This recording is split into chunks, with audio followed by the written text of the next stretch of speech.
हरे कृष्णा। राधे राधे। आप सभी का स्वागत है मेरे YouTube चैनल श्री राधा माधव रसामृत में। आज की वीडियो में हम वैशाख मास महत्तम के अध्याय 23 का पाठ करेंगे। तो आइए इस कथा को शुरू करते हैं। वंदना करेंगे हम सबसे पहले अपने गणपति जी की। प्रथम पूज वंदन करो महादेव के लाल, रिद्धि सिद्धि दाता तुम हो दीन दयाल। बोलो गणपति महाराज की जय। अब हम गुरु को प्रणाम करेंगे। नानक गुरु संतोख सुरुखु, धर्मु फुलु फल ज्ञानु। रसी रसिया हरिया सदा पके, कर्मी सदा पके कमि ध्यानी। बोलो गुरु महाराज की जय। कथा इस प्रकार है। व्याध कहने लगा कि महात्मन भगवान विष्णु कैसे हैं, उनको कैसे जाना जा सकता है, और वैशाख धर्म क्या है जिससे भगवान प्रसन्न होते हैं। व्याध के इस प्रकार पूछने पर मुनि कहने लगे कि सर्वशक्तिमान, निर्गुण, निश्चेष्ट, विश्व सच्चिदानंद स्वरूप और संपूर्ण चराचर अनंत के स्वामी हैं। अब मैं उनके लक्षण बताता हूँ, जिससे उत्पत्ति, स्थिति, संहार, आवृत्ति, नियम, प्रकाश, बंध और मोक्ष होते हैं। पंडित लोग उसी ब्रह्म को विष्णु कहते हैं। ब्रह्मादिक देवता सब उन्हीं के आश्रित हैं। इतनी कथा सुनकर व्याध कहने लगा कि हे ऋषि, प्राण सर्वश्रेष्ठ क्यों माने गए, यह बात मेरी समझ में नहीं आई। तब शंख कहने लगे कि हे व्याध, प्राचीन समय में नारायण भगवान कमल योनि में ब्रह्मादिक देवताओं की रचना करके कहने लगे कि मैं ब्रह्मा को तुम्हारा राजा बनाऊंगा, और जो कोई तुम में सर्वश्रेष्ठ हो उसी को तुम युवराज बनाओ।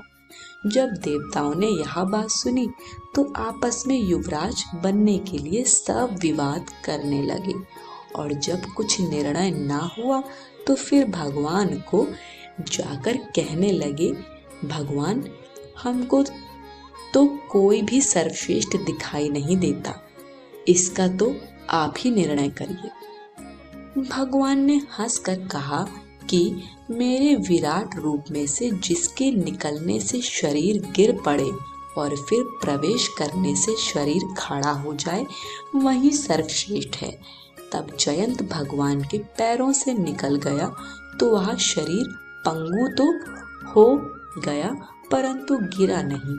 इसी तरह गुह्योन्द्रिय से दक्ष के निकल जाने से शठ कहा गया, हाथों में से इंद्र के निकल जाने से हस्तहीन कहा गया, नेत्रों में से सूर्य के निकल जाने से बहरा, जिह्वा से वरुण निकल जाने से अरक्षक, और मन को चैतन्य करने वाले रुद्र के निकल जाने से तो जड़ कहने लगा, परंतु देह गिरी नहीं, वरन पूर्ववत सब कार्य होते रहे।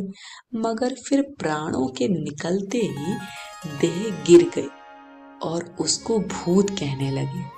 तब सब देवता आपस में विस्मय करके कहने लगे कि हम में से जो इस देह को उठाने में समर्थ होगा वही सर्वश्रेष्ठ एवं युवराज होगा।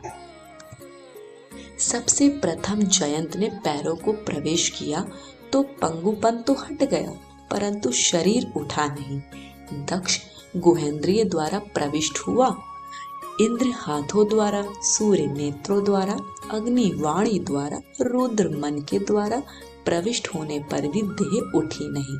सबसे अंतिम प्राणों के प्रविष्ट होते ही शरीर उठकर खड़ा हो गया। इसी कारण प्राण सर्वश्रेष्ठ और युवराज बनाया गया। तब प्राण के सम्मान के लिए सब सामवेद का गान करने लगे। इसीलिए स्थावर और जंग मात्मक के लिए यह सृष्टि प्राणात्मक है। प्राण ही जगतपति हैं, प्राण बिना जगत कुछ भी नहीं। आज की कथा यहीं समाप्त होती है। कथा पसंद आई हो तो कमेंट बॉक्स में हमें अपना फीडबैक ज़रूर दीजिएगा। वीडियो को लाइक शेयर करें और चैनल को सब्सक्राइब करें। सभी को हरे कृष्ण, राधे राधे।